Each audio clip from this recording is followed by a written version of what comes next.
2025 के अंदर all over Rajasthan के अंदर 754वीं रैंक जिन्होंने अर्जित की है। लेकिन रैंक से भी ज़्यादा महत्वपूर्ण बात यह है कि छोटी सी उम्र के अंदर मात्र 19 साल की उम्र के अंदर उन्होंने 2 एग्जाम के अंदर अपनी श्रेष्ठता साबित की है। तृतीय श्रेणी अध्यापक मुख्य परीक्षा L1 के अंदर उनका सिलेक्शन हुआ, साथ ही साथ बैक टू बैक अभी FGO 4th ग्रेड ऑफिसर के एग्जाम के अंदर उनका चयन हुआ है।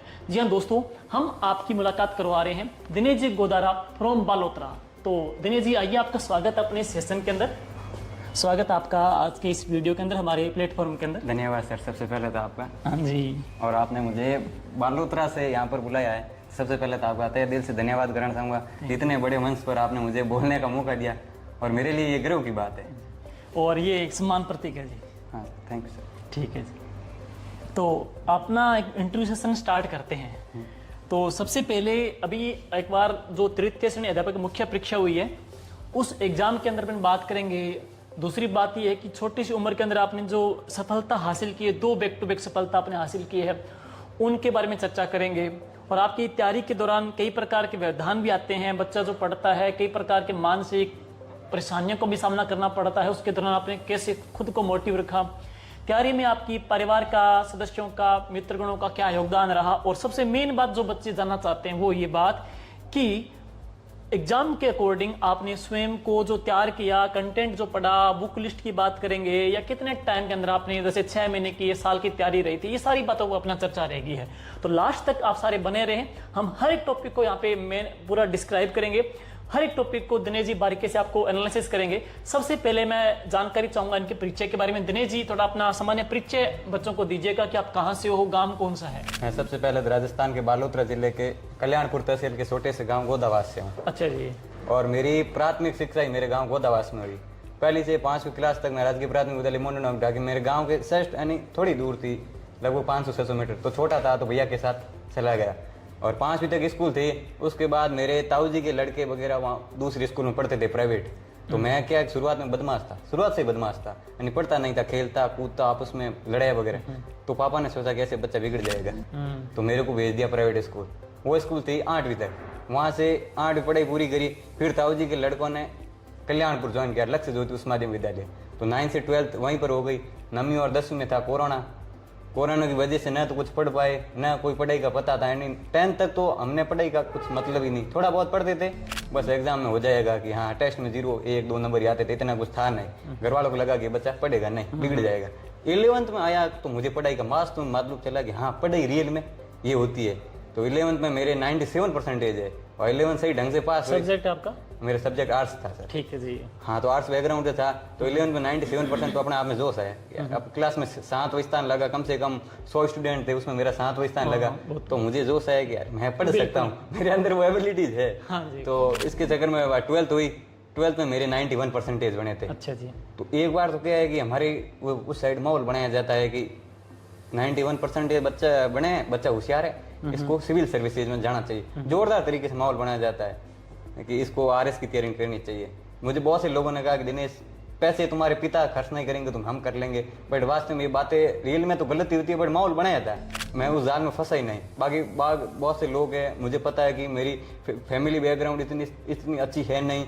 हम पिताजी खेतीबाड़ी का काम करते हैं, साथ में थ्रेसर और कंपेन है, वो जालोर साइड वहाँ पर सीजन आती है तब जाते हैं। अच्छा। वहाँ तो 12th हुई। 12th में आपकी खेती करते हैं? हाँ, खेती बाड़ी करते हैं और साथ में ट्रैक्टर और कंपेन है। जब भी फसल आती है ना जालोर साइड, मूंग रायडा, तो उस साइड ट्रैक्टर लेकर जाते हैं। कंपेन का काम? हाँ, कंपेन का काम है। तो फिर 12th हुई।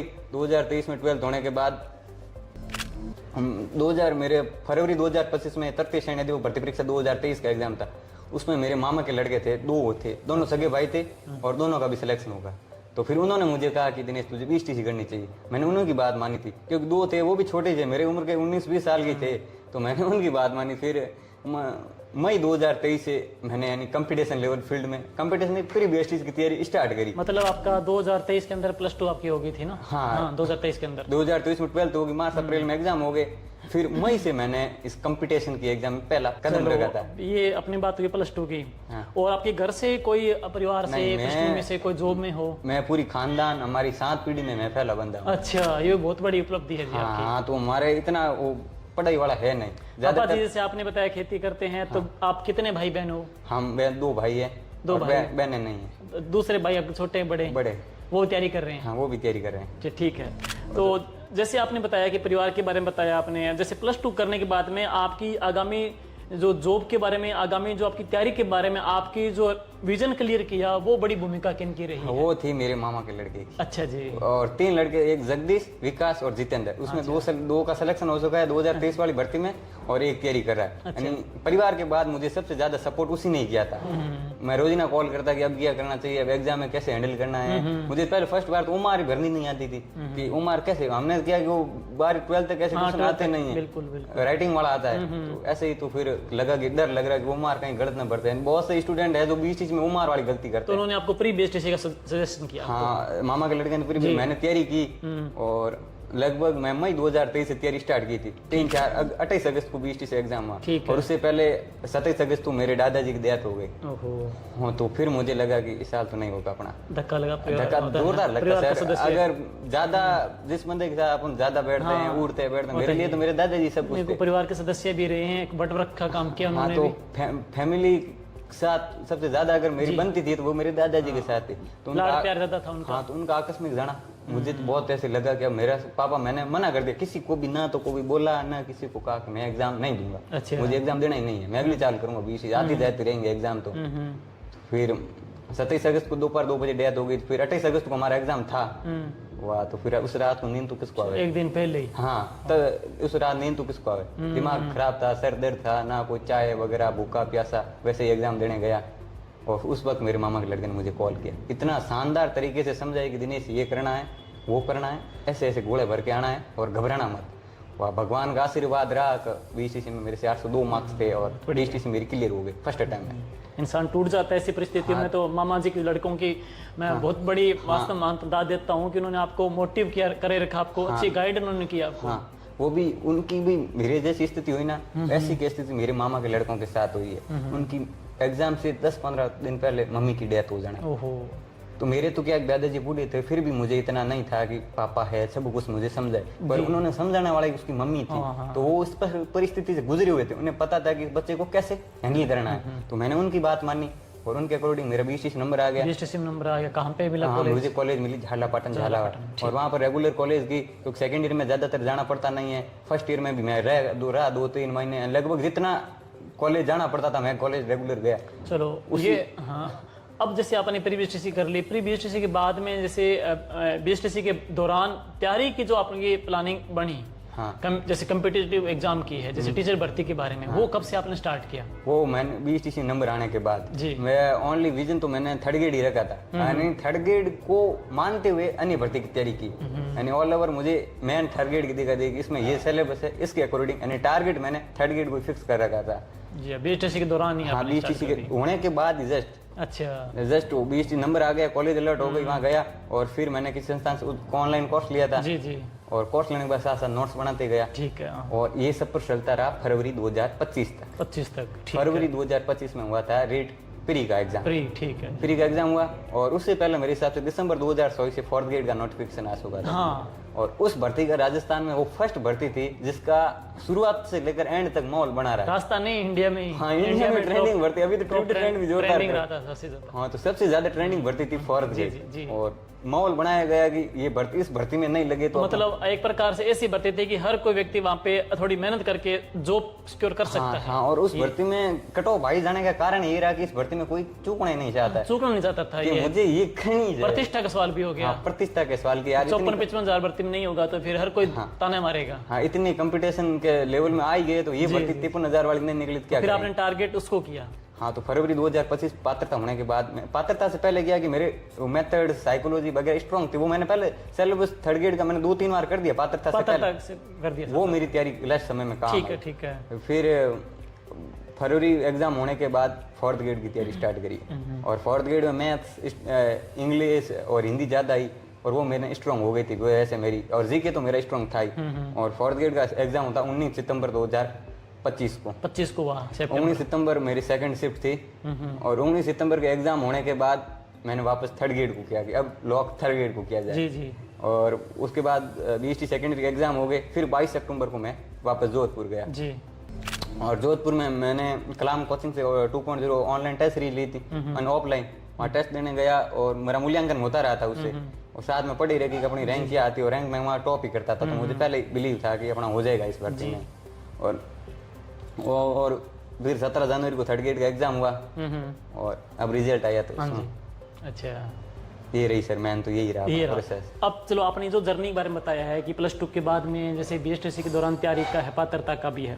अब जो बच्चे आगामी जैसे जिनका लक्ष्य है, अब मैं आपकी भर्ती की बात करूंगा तो आपकी भर्ती बहुत छोटी भर्ती आई थी, मतलब छोटी सी भर्ती थी। उसमें लेवल 2 में तो संस्कृत डिपार्टमेंट की आई थी, और लेवल 1 के अंदर की बात करें तो बहुत छोटी भर्ती थी जिसमें स्पेशल की सीटें भी नहीं थी। बिल्कुल। तो इस छोटी सी भर्ती के अंदर खुद को मोटिव रखना और पहली बार एग्जाम होना, यहाँ तक ऐसा आपको लगा नहीं कि हर की पहला एग्जाम है, छोटे से पद है, मेरा क्या बनेगा? कई बड़े बड़े सूर में बैठे हैं, कई सालों से बैठे हैं, ऐसे को मन में फील आया या डिस्ट्रिक्ट माइंड हुआ ऐसा कुछ? हाँ हुआ तो है सर कि यार 5000 पोस्ट, 2000 पोस्ट भी बाद में बढ़ी है, तो ये चीजें खुद को मोटिव कैसे रखते थे? ये मन में विचार नहीं आते थे आपके? विचार सबके आते हैं सर, ये सभी के साथ होता है कि that is part of success. ये बताइए अपने बच्चों को कि कहाँ इस भर्ती में 5000 पदों में आपने 754 रैंक अर्जित की है।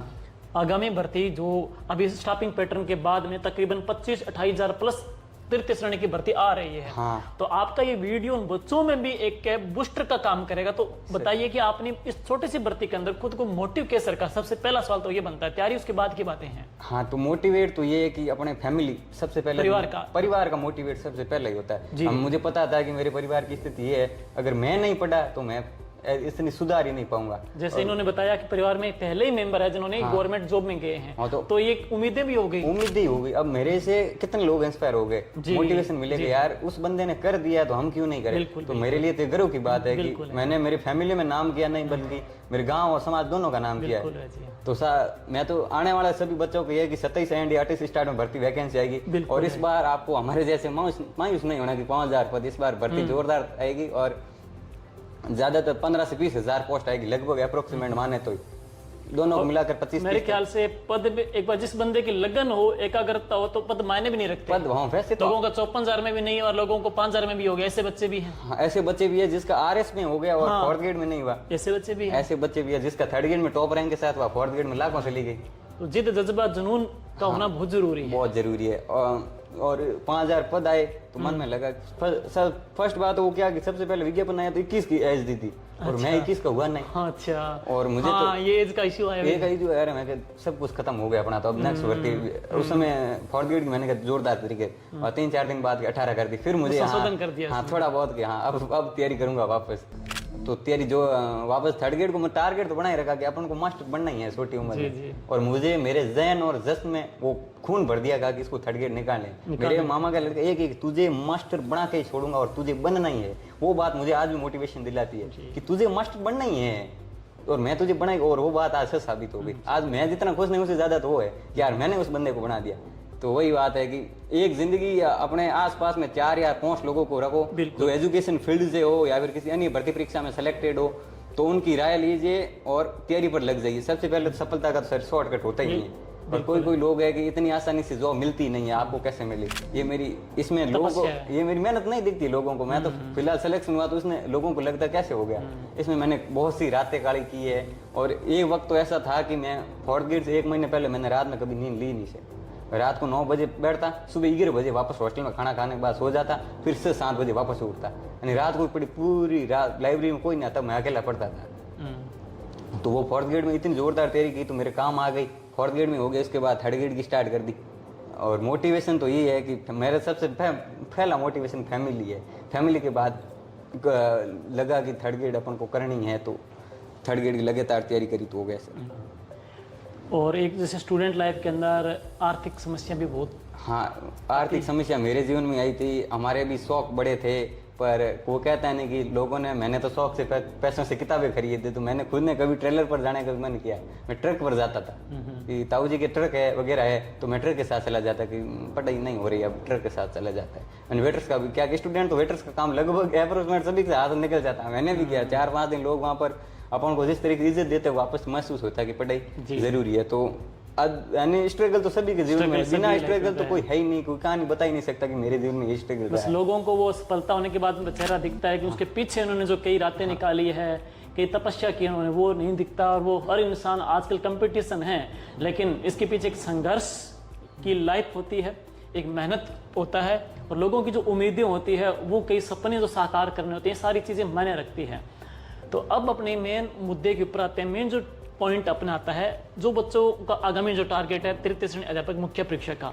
तो जैसे आपने जो तैयारी की, कई बच्चे बोलते हैं, एक चीज सवाल मेरे माइंड में भी आ गया, कई बच्चे बोलते हैं कि 8 घंटे पढ़ेंगे, 5 घंटे पढ़े, 10 घंटे पढ़े, इस पे आपका क्या ओपिनियन है? नहीं, पढ़ाई का तो फिक्स ड्यूरेशन होता ही नहीं है। ऐसे नहीं है कि मैं 15 घंटा पढ़ूंगा, तो ऐसे संभव नहीं हो। 15 घंटे पढ़ जाओगे, बट रियल में तो आपने 8 घंटे ही पढ़ाई की है। टाइम निकालना अलग चीज है और वास्तविकता के साथ पढ़ना अलग चीज है।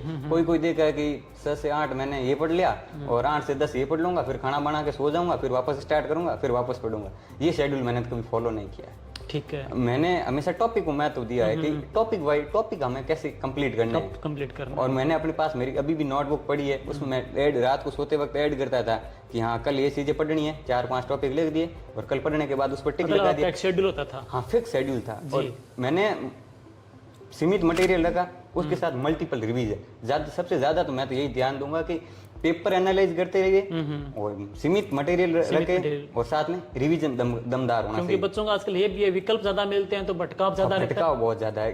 सोशल मीडिया का कैसे आपने यूटिलाइज किया, किस प्रकार से यूज किया? बच्चे कई बार ये भी होता है कि कोई लोग होता है सर की सफलता के बाद कहता है कि मैंने सब सोशल मीडिया का यूज किया ही नहीं। पर मैंने तो वही फोन 12th तक तो मेरे पास मोबाइल था नहीं। 12th के बाद मैंने मोबाइल मेरे फैमिली ने दिलाया था।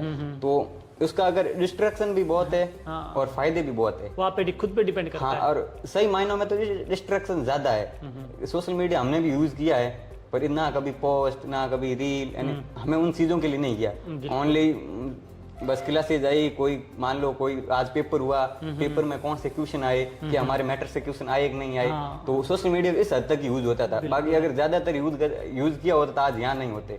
और आज की युवा पीढ़ी लगभग सोशल मीडिया की ज्यादा शिकार हो चुकी है। काफी बच्चे एडिक्ट हो गए। हाँ, इतना हो गया कि अब मल्टीपल सोर्सेज हो गए। पहले तो ये बात है कि 2011-12 में क्या थे, ऑनलाइन आया नहीं।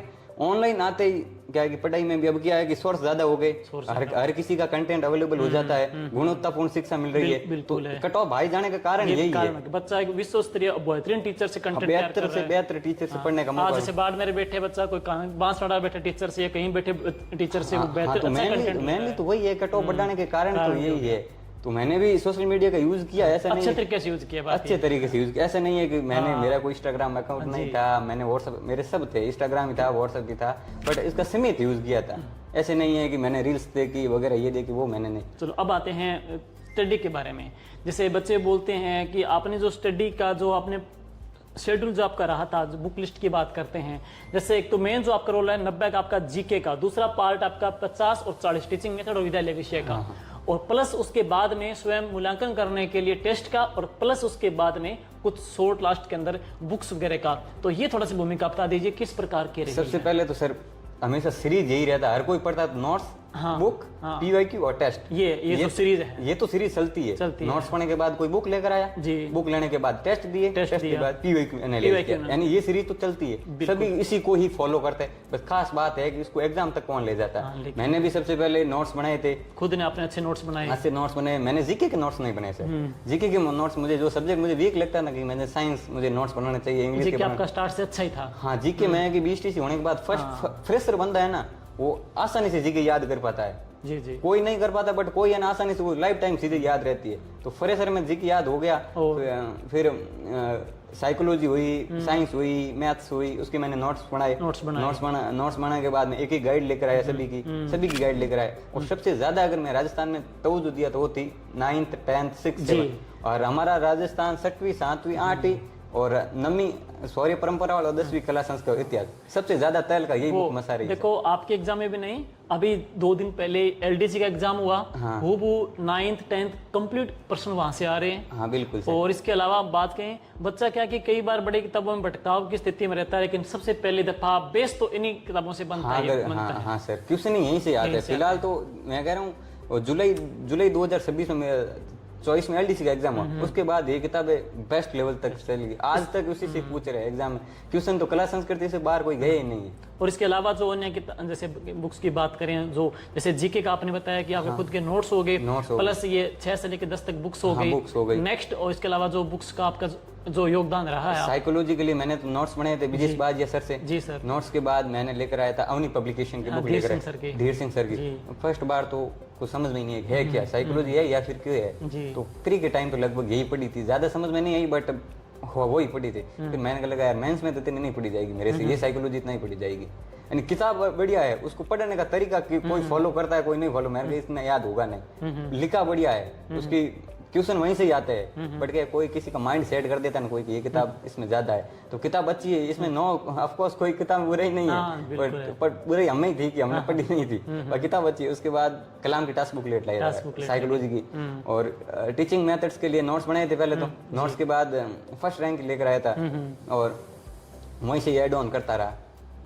मेथड्स हो गए। उसके बाद इंग्लिश के लिए तो मैंने सिर्फ बहुत सारे पढ़े थे। इंग्लिश तो मेरे को 4th ग्रेड का एग्जाम हुआ और पता चला कि इंग्लिश आती है। बाकी प्री में मैंने इंग्लिश की वजह से संस्कृत ली थी। अच्छा। इंग्लिश तो मैंने नाम ले टीचर तो एक तो रवि मौर्य सर थे उत्कर्ष, एक लाल सिंह कविया सर थे उत्कर्ष, एक वीआईपी मैडम शिवानी थी, शिवानी मैम थी, और एक पवन गोस्वामी। इन 4 टीचर से ईमानदारी से पढ़ी सर इंग्लिश, मेरे को आता ही नहीं था कुछ। और उसके बाद थोड़ा बहुत समझ में आया कि हाँ इंग्लिश ये होती है। और मैथ्स के लिए सबसे पहले किशोर सर से पढ़ा था, उसके बाद यहाँ पे सूरतगढ़ में एमरेज academy Rajiv Siyag sir. Math के मामले में तो राजस्थान के बेस्ट टीचर मुझे यही लगे, शानदार वास्तव में। और साइंस पहले नोट्स बनाए थे और फिर मैंने खुद ने एनसीईआरटी पढ़ी थी साइंस के लिए, तो क्योंकि as it is direct topic दे रखे थे तो मैं उनका प्रिंट लेकर आ गया, तो प्रिंट से शॉर्ट नोट्स बना दे और बस यही पढ़ा था। नोट्स प्लस वो एनसीईआरटी वाली बुकें पढ़ी थी, और पीवाईक्यू तो मैंने एक भी मिस नहीं किए थे। और करंट के मामले में देखो तो आपकी क्लासेज देखता था दिल्ली सूज सर, आपकी किताब क्लासेज की तो लास्ट में कोई होड़ ही नहीं कर सकता। लास्ट टाइम हमने निकाली, लास्ट टाइम आप हर एग्जाम में निकलता, ऐसा नहीं है कि आपको क्या 3rd ग्रेड के प्रति थोड़ा ज्यादा ही लगा हुआ मेरे हिसाब से, सर का ज्यादा लगा हुआ। इसका मेहनत खूब की थी अपनी, क्योंकि इसकी अपने सबसे पहले 2 किताबें निकाली थी। तो वो किताब मैं लेकर आया था सर, आपने शैक्षिक परिदृश्य और कंप्यूटर की बुक निकाली थी, वो मैं लेकर आ गया। सबसे पहले मार्केट में आपकी बुक आई थी, हाँ सबसे पहले आ गई थी। हाँ, तो वो मैं लेकर आया था, पढ़ी थी उसको मैंने। और उसके बाद लास्ट समय में अगर सबसे ज्यादा योगदान रहा तो पढ़ने में, तो जीके के लिए तो सर आपसे कम कोई है ही नहीं, तुलना कोई नहीं कर सकता। इतना मैं तो कह रहा हूँ कि सीमित समय में और सीमित क्लासेज, मान लो कि बच्चे को देखनी पड़े। और राजस्थान में कह रहा हूँ टॉप ट्रेनिंग में यही क्लासेज चलती थी। मेन चलने का कारण ये है कि short and sweet matter same, और रिवीजन मल्टीपल रिवीजन आसान से हो जाता। मैं तो खाना बनाता था तब कानों में एयरबड्स लगा के बढ़िया से सुनता था। अब क्या है कि जो बच्चे 10वीं या 11वीं रैंक पे आए या ना 27वीं रैंक पे, तो उनका एक लाइन में स्क्रीनशॉट जो मैसेज एक कंफर्म होता है कि लास्ट टाइम के जो रामबाण क्लास हैं वो वास्तव में सर आपकी एजुकेशन मैनेजमेंट काम कर गई। एजुकेशन मैनेजमेंट, करंट और जियोग्राफी और भाषा साहित्य वाला पोर्शन बहुत शानदार तरीके से पढ़ाया गया है, बहुत लाजवाब था। वो क्लासेस मेरे लाइफ में बेस्ट फुल। मैं तो ये कह रहा हूँ जिसका जिन किसी का भी सिलेक्शन हुआ ना, वो 100% कोई भी बच्चे ने क्लासेस मिस नहीं की, लगभग सभी ने देखी है। वास्तव में शानदार कंटेंट था वो, और एग्जाम लाइक वही कंटेंट था जो हमें याद होता ही नहीं था। मैं मान लो ऊर्जा हुई, परिवहन हुई, पर्यटन हुआ, इकोनॉमिक्स से टॉपिक है कि मुश्किल परिवहन टॉपिक बच्चे छोड़ रहे थे, ऐसे वो हमने करवाया भी था लास्ट टाइम के अंदर अच्छे तरीके से। उद्योग हुआ, परिवहन हुआ, वो टॉपिक है लगभग स्किप मारते और सिलेक्शन टर्निंग पॉइंट वही होता है। वो आपसे पढ़ा था, और बुक लिस्ट तो यही थी सर ज्यादातर। तो मैंने पूरी बताने की कोशिश लगभग सभी बताई मैंने। बाकी देखो खुद पे होता है अच्छे, खुद मेन तो पेपर का एनालिसिस करना भी बहुत बड़ी भूमिका बताइए। हाँ, मेरी यही है कि मैंने पेपर एनालिसिस जोरदार थे। बच्चों परिसर के बाद मैंने एक भी पेपर मिक्स नहीं किया था। दिया साहिब मत दो, दिया भले ही नहीं, बट एग्जाम तो मैंने 6-7 एग्जाम ही दिए थे। एक क्वेश्चन और है, जैसे आपने सिलेबस कितनी बार रिवीजन किया? सिलेबस इसका तो कोई सर कोई आंसर, बच्चे बहुत बार बोलते हैं 2 बार करें 3 बार करें। नहीं, इतना इसका तो कोई आंसर ही नहीं है कि सिलेबस कितनी बार रिवीजन किया। मैं तो एक दिन में सिलेबस रिवीजन कर देता था। मतलब इसे एक दिन में कर दिया, मतलब पीछे की तैयारी आपकी बेहतरीन तभी होगा, अदरवाइज एक दिन में लोगों से एक टॉपिक भी नहीं हो पाता। वो है कि कलाम कोचिंग देती है 7 दिन में, 1 दिन का मैटर देती है। 7 दिन में ये पढ़ के आना है फिर टेस्टिंग, तो मैं वो 7 दिन का मैटर 1 दिन में कवर कर देता हूं। मुझे पता है कि मेरे पहले स्ट्रॉन्ग है, तो मैं 7 दिन में सिलेबस किया है। मैंने सिलेबस तो 2 दिन में सिलेबस कर, लास्ट समय में तो 1 दिन में सिलेबस कंप्लीट किया, अपन का पूरा याद है। और टेस्ट की भूमिका जोरदार रही थी सर। कितनी बार आपने मतलब टेस्ट निकाले हैं, और टेस्ट में किन किन अच्छा रोल रहा है? आपकी ऑनलाइन टेस्ट ली थी, साथ में संतोष बिश्नोई सर की मैंने ऑनलाइन टेस्ट मैंने खूब दिए थे, और चीचे कोचिंग का भी मैंने टेस्ट ऑनलाइन टेस्ट सीरीज ली थी, साथ में कलाम ऑफलाइन था। तो टेस्ट तो मैं रात को 12 बजे सारे आपने टेस्ट लगाए हैं? हाँ, टेस्ट सारे लगे थे, एक मिस नहीं किया ताकि मूल्यांकन भी उसका मूल्यांकन हो सके। उसमें आपको यकीन हो जाता है कि हाँ आप सही कर रहे हैं। मान लो कोई सवाल टेस्ट में नहीं आया, वो मैं अपनी कॉपी में ऐड कर लेता कि ये सवाल कहाँ से पूछा गया और मेरे माइंड से आउट ऑफ कैसे निकल गया, तो वो मेरे अपनी नोटबुक में ऐड कर लेता। और टेस्ट सीरीज ऐसा नहीं है, टेस्ट सीरीज तब होता है कि जब मान लो 12 बजे लाइब्रेरी से आया, फिर 2 घंटे मैं और मेरा दोस्त दोनों टेस्ट देते थे, आपस में मूल्यांकन कर, तेरे कितने क्वेश्चन राइट हो रहे हैं, मेरे कितने राइट हो रहे हैं। मैं हमेशा उससे आगे रहता था पढ़ने में, वो होशियार था। वो बोलता है कि दिनेश तू यहाँ पर जितना ज़्यादा मार्क्स लेगा उतना तू एग्जाम में नहीं कर पाएगा। मैं कहा यार मैं यहाँ पर बेस्ट कर रहा हूँ, कोई एक कोचिंग के थोड़ी, मैं 4 कोचिंग से टेस्ट दे रहा हूँ और उन सभी में अलग अलग क्वेश्चन आ रहे हैं, मैं सॉल्व कर रहा हूँ। तो वो मेरी है, वो बोल रहा है कि वहाँ पर तुम ऐसा नहीं कर पाएगा, वहाँ पर पेपर, वो कई पेपर कोचिंग नहीं बोर्ड बनाता है। मैं देख लेना माँ तेरे से तो रैंक बेस्ट ही आएगी। बस बाई चांस उसका यार होशियार मेरे से ज़्यादा था, वो प्रकाश जाकर नाम है उसका। अच्छा। बट उसकी हुआ नहीं। अच्छा। उसका हुआ नहीं तो फिर बंदा टैलेंटेड था, बट वो टेस्ट कोई ना, अगली भर्ती अगली भर्ती में वो निकालेगा, मेरे हिसाब से एलडीसी निकाल देगा वो। तो कई बच्चे देखो रह भी गए हैं, तो उनके लिए भी कोई संदेश आप देना चाहो? रहना देखो, कोई जिस किसी भर्ती परीक्षा में पिछले साल 1 नंबर से रहा है ना, उसने एकदम खम और जोरदार और जबरदस्त तरीके से मेहनत की है, तो वो आज टॉप रैंक पर आया है जी। यानी एक क्वेश्चन की वजह से रहे हैं, तो वो एक क्वेश्चन की वजह से पिछले 2023 में जो भी रहा है ना, वो एक क्वेश्चन से मान लो 1-2 क्वेश्चन रहा है, तो उसने 1-2 क्वेश्चन के लिए वो 2-2.5 साल मेहनत की है, तो वापस आ गया, लाइन पर आ गया। तो एक क्वेश्चन से रहना कहीं ना कहीं, भाई इसको आप अपनी गलती सुधारो कि मैंने एक क्वेश्चन की वजह से मैं क्यों रह गया, कमी कहाँ पे आई है? कमी कहाँ पर है वास्तव में, मैंने कौन सा सब्जेक्ट स्किप मारा है, कहाँ मैंने कमी रहेगी, पेपर में हैंडल मुझसे हुआ नहीं। जैसे आपने बताया कि इंग्लिश आपने 4th ग्रेड के बाद मैं तो समझा इंग्लिश का, तो समझा कि तो वो उस पे काम किया आपने, काम किया। मतलब हर एक सब्जेक्ट का, हर एक क्वेश्चन का रोल है। हाँ, 360 डिग्री सिलेबस का एनालाइज होना चाहिए। पहले से होता था कि हम एक सब्जेक्ट छोड़ देते थे, लेकिन आजकल कंपटीशन आज नहीं चलेगा। तो उन बच्चों के लिए आगामी जैसे भर्ती के लिए हाँ, तो 1 नंबर से रह गए, वो तो 1 नंबर 2026 में भर्ती आने वाली है, तो मायूस तो सब होते हैं सर, यानी सबको लगता है कि मेरा नहीं होगा, इस भर्ती में नहीं हुआ, मैं किस्मत को दोष दे रहा हूँ। अगर सर मैं कह रहा हूँ, मेहनत अगर हद पार होती है ना, तो किस्मत अपना आप साथ देती है। जिसको अपनी काबिलियत पर यकीन हो गया ना, वो पर किस्मत के दरवाजे खोलता नहीं, डायरेक्ट तोड़ ही देता है सर। तो काबिलियत पर यकीन होना सबसे बड़ी बात है कि हाँ मैं कर सकता हूँ, just believe in yourself, everything possible. जो बच्चे रह गए हैं, आप टूटना नहीं है, जुड़ना है वापस। और भर्तियां देखो ऐसा है कि छोटी भर्ती थी, लेकिन आगामी भर्ती बहुत बड़ी भर्ती आएगी। स्टाफिंग पैटर्न डीपीसी के बाद में बड़ी भर्ती है, और इनकी तरह है जिन्होंने बताया है कि साथ साथ उन्होंने अपनी कमियों को, हर एक चीज़ों को उन्होंने नोटिस किया, शेड्यूल बनाया उन्होंने खुद को। सबसे बड़ी बात ये बताई, चाहे आप किसी टीचर से पढ़ो, कहीं भी ऑनलाइन पढ़ो, हम ये नहीं करें कि इनकी किताब पढ़ो, हमारी किताब पढ़ो, जहां से भी पढ़ो, मेन क्या पेपर का एनालिसिस करना, जैसे आपने बताया कि पढ़ो सही कहीं से, लेकिन पढ़ो अधिक बार, अधिक बार रिवीजन करो, मल्टीपल बार रिवीजन पढ़ो। तो कंटेंट लगभग सभी का सेम ही है, बस शर्त ये है कि आप उसको मल्टीपल रिवीजन करना होगा। अपने मिशन मार्च आप चलाया था 2025 का, मिशन मार्च आप 2027 का चला रहे हैं। बड़ी भर्ती है और तहलका मचाना है। 16 जुलाई से टेस्ट स्टार्ट करें अपने, ताकि अपने अभी से काम करेंगे लास्ट टाइम तक। ये सबसे सर अच्छा काम किया कि अभी क्या है कि 3rd ग्रेड होने के बाद एक बार क्या है कि बच्चे थोड़े से टूट जाते हैं, निराश भी हो गए बच्चे। टूटना नहीं है आपको, मैं तो यही करूँ, टूटना नहीं है। अगर आगे से जबरदस्त मेहनत करोगे ना, तो आप इसमें क्या अलग से अलग वैकेंसी निकाल पाओगे। क्या पता भगवान का कुछ अच्छा लिखा हो। अच्छा लिखा है सर, हर किसी को फर्स्ट बार में सफलता नहीं मिलती है, वो क्या गॉड गिफ्टेड होता है जिसको मिल जाती है। बाकी अगर इस बार टूट गए हो तो टूटने से नुकसान आपको ही है। अक्सर मैं देखता हूँ इंस्टा पे आप अच्छी मोटिवेशन लाइन डालते हो, तो बच्चों को 2 लाइन बताइए मोटिवेशनल तौर पे। मोटिवेशन तो ये है कि एक सरसो कवि है, मेरे को लाइन याद रही कि नित्य नवी आफतरा खरीदार बनिया बैठा हाँ, कदई कदई तो यहाँ लागे कि धरती माते फार बनिया बैठा हाँ, ये नौकरी थू कहीं कहीं छुड़ासी बैरण, माँ बापन छोड़ लोगार घर में किराएदार बनिया बैठा हाँ, किराएदार बनिया बैठा है। धन्यवाद। वही है। तो इसमें क्या है कि हम शहर से दूर रहे हैं, खुद खाना बना रहे हैं, तो मोटिवेशन तो अपने आप ही मिल जाता है। और जो 1 नंबर से रह गए, क्या पता अगली बार किस्मत ने हमारा साथ दिया और हम महाराज तक से पहुंच सकते हैं, क्या पता ऐसे ही निकल जाए। हारोगे तो फिर पीछे जाओगे, जो मैदान में खड़ा होगा वो जीतेगा। वो यानी कि वक्त आने पर सबसे ऊंचा, सबसे लंबा और सबसे अधिक मैं ही ऊंचे कूदूंगा। तो वही है कि मेहनत, समय जिसका आता है ना, वो सर समझ जाता है। पावरफुल व्यक्ति नहीं, पावरफुल समय होता है। जब आपका समय आ गया अपने आप हो जाएगा, बस इंतजार करना है उस दिन, यानी 1 दिन से नहीं होता, बस उस 1 दिन के लिए करना। 1 दिन से कुछ भी पॉसिबल नहीं है, बस 1 दिन तो होगा, बस उसी दिन के लिए हमें मेहनत करनी है। तो वही है कि मैं तो कि युद्ध नहीं है जिनके जीवन में, वो बड़े अभागे हैं, या तो प्राण को त्यागा होगा या रण छोड़कर भागे होंगे। तो वही है कि जिसने एग्जाम फाइट किया तो उसने मेहनत की है, और आपने रन छोड़ के भागे। अभी 1 नंबर से रह गया यार, इस भर्ती में मैं 1 नंबर से रह गया, अब आगे मैं क्या करूं, मायूस हूँ, दुखी हूँ, फैमिली सपोर्ट नहीं कर रही है, ये कंडीशन है, वो है।